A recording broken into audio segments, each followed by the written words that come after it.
We see you have dragged your physical selves here. The broader part of you flew in earlier. That's why we call it co-creating. It's not just you creating with one another or all of you creating with us. It is that in an environment like this, especially as the day progresses, as you relax into the vibrational harmony with who you really are, you come into alignment with the broader part of you. And it's that co-creating that we are always referring to. It is the you letting more of you be here in this moment. It really was your intention when you made the decision to come forth into this physical body to achieve that conscious awareness of that alignment. You knew that you are an eternal being and that you are source energy. And you also knew that you would be coming into the most progressive, most leading edge environment that exists anywhere in the universe. You knew that you would be exposed to other creators, and that through your interaction, that once you settled in and sort of adapted to your new environment, that new ideas of progressive life would occur to you as a result of the interaction that you would have with others. And you, from your non-physical perspective, were so exhilarated about that idea because at that point you were still completely remembering that you are an eternal being and that expansion is inevitable. So you were looking forward to the opportunity to feel the joy of that expansion. You didn't come forth because you needed to expand. You came forth because you love the feeling of expansion. You didn't come forth because something is undone that needs to be done, or something is broken that needs to be fixed, or because there are questions that need to be answered, or solutions to problems that haven't yet been found. You came forth because it is just so exhilarating to be on the leading edge of thought. And you knew that this environment would literally extract from you your version of this expansion.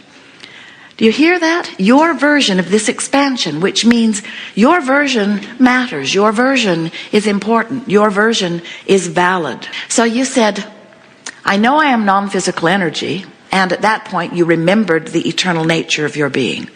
And you said, it will be so much fun to focus a part of that perspective into a fresh, new, eager, adventurous being. And you weren't worried about it at all. There are no online chat groups there who sit around and talk about the perils of life on planet Earth. There are no groups about global warming, because it's understood from non-physical that everything is in order. There are no groups on overpopulation. There are no groups on underfeeding or starvation. There are no groups that are worried about AIDS or cancer or terrorism or government.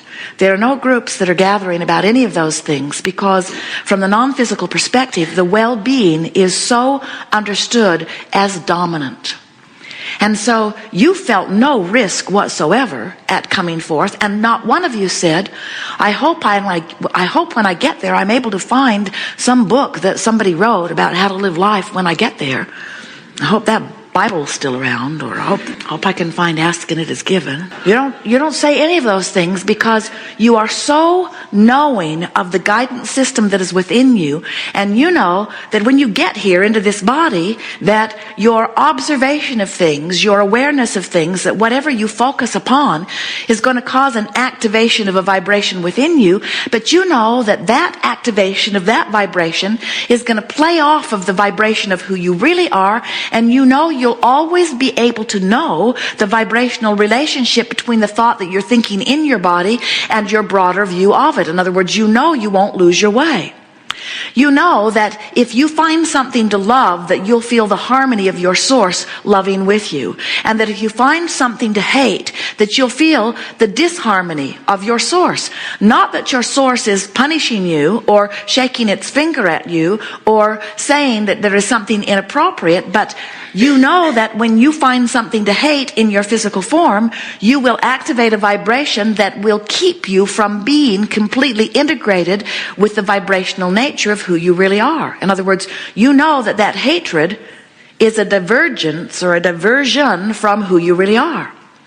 You know that when you complain about things, you'll separate yourself from source, and that when you look forward to things positively, you will come into alignment. You are not the least bit worried from your non-physical perspective about coming into your physical body, because you understand that not only are you worthy, and not only are you a creator, and not only is this the best environment that ever existed anywhere because it is the most leading edge environment, that you will be able to give birth to new rockets of desire. You know that you have guidance that will help you know in every moment of every day how you are doing in relationship with who you really are. You know from your broader non-physical perspective that that perspective is going to be born into a physical body, and that while in that physical body you're going to give birth to a new desire endlessly, all day, every day, segment after segment, and you know that that non-physical part of you is going to ride that rocket right out to the fulfillment of that desire. In fact, that is the basis of your eagerness. You say, I am so exhilarated about going forth and getting a close-up view of physical life on planet Earth, and as I'm having the exposure to the experience, I will come to my wise and unique, personal, viable, valid, worthy preferences. And when I conclude something that I want, and how will I do that? I'll know what I don't want, so I'll know what I do want. It'll be perfectly obvious to me. So when I give birth to a rocket of desire, I will give my undivided attention to it. So here you are in your physical bodies, and we're here to remind you that it was your intention not to divide your attention. It was your intention to follow the trail of joy, to follow the trail of bliss. It was your intention to listen to the call of source, which is really self, to listen to the call of that, to benefit by all that you have become through all that you have lived, and now take that knowledge into a new environment and have new experiences for the joy of the expansion. So welcome to planet Earth. We are so glad that you have come forth into your physical body, and we are exhilarated that life is giving you plenty of things to give birth to.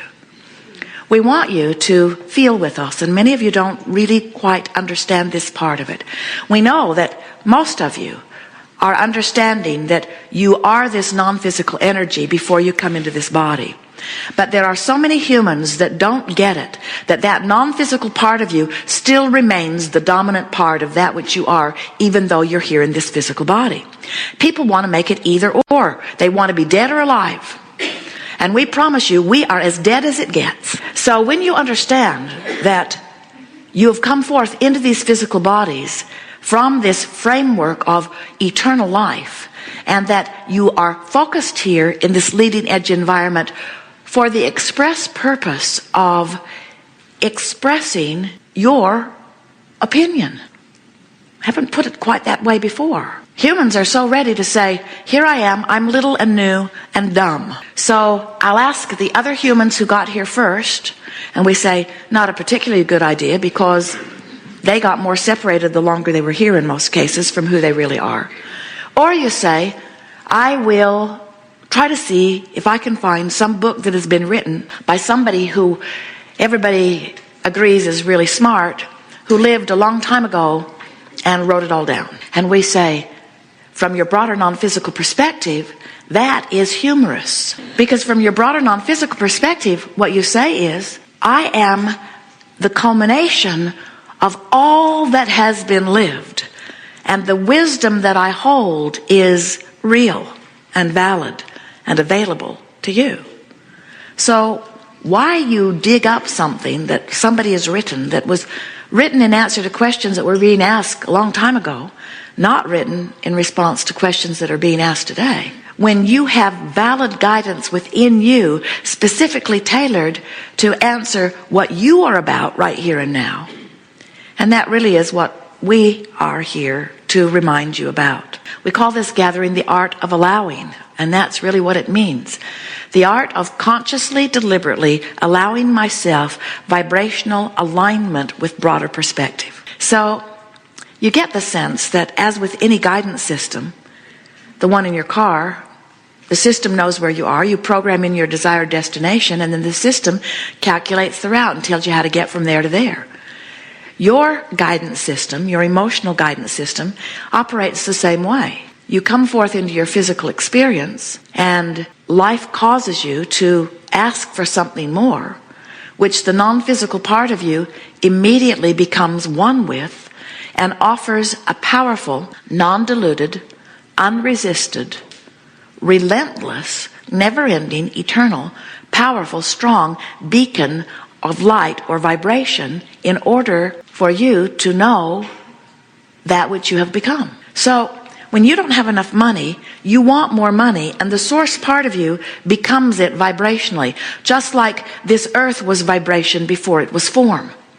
When you are sick, you want to be well, and the non-physical part of you rides that rocket of your desire of wellness and embraces the idea of the wellness so fully and offers the vibration of it so powerfully and offers a beacon of light that calls you toward it, that if you're paying attention to the way you feel and you care about the way you feel and you're choosing thoughts that feel increasingly better, then you can, no matter how sick you are at any point in time, move easily, so easily toward that wellness. In other words, where you are in relationship to where you want to be are the only 2 points of relationship that you need to be aware of. And when you understand that you are a vibrational being and that who you really are is offering a powerful vibration, and what you're thinking right now is offering a vibration also, and that those 2 vibrations are playing off one another, and that when you are in alignment with vibration, you feel wonderful,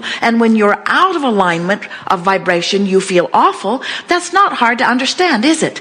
Hate feels awful because it's out of alignment. Love feels good because it's in alignment.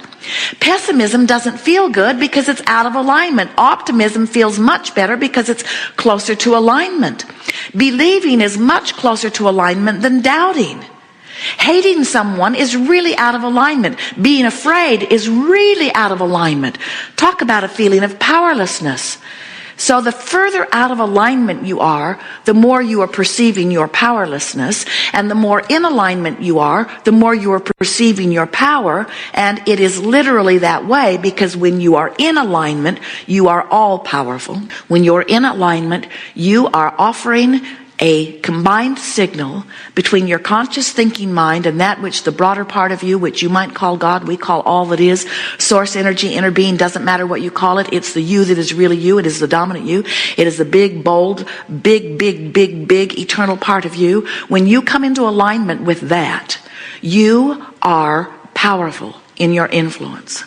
So law of attraction is this manager of all of this. Law of attraction is the universal law that says that which is likened to itself is drawn, which means if I'm beating the drum of not enough money, and I feel bad while I'm doing it because I want more money, as I'm beating the drum of not enough money, I am radiating a vibration that perfectly replicates how I'm feeling, and law of attraction is responding to my vibration and giving me endless opportunities to not have enough money. If I don't feel good in my body and I'm talking about it, I'm beating the drum of it, I'm remembering it, I'm going to the doctor, I'm getting medical examination, I'm getting proof of how sick I am, and now I'm joining the others who are sick also. I'm beating the drum of and deliberately keeping active in my vibration, the vibration of sickness, which is opposite of the vibration of wellness, and also opposite the vibration of who I really am. And do you know, in my physical body, the longer I've been sick, the more often I've been sick, the more I've asked for wellness, and the more I've asked for wellness, the more the non-physical part of me is well. We want you to get a sense of this vibrational escrow, so to speak, this becoming of you that is happening with everything you live. When you were little on the playground and somebody bullied you, you wanted more independence. When you were in a classroom and a teacher insulted you, you wanted more respect. When you didn't have enough money, you wanted more money. When you were sick, you wanted to be well. When you were rude to someone, you wanted to be nicer. When they were rude to you, you wanted them to be nicer. So incrementally, day by day, moment by moment, segment by segment, thought by thought, you have been becoming. You've been becoming. And as with all things, everything becomes vibrationally before it becomes in terms of manifestation.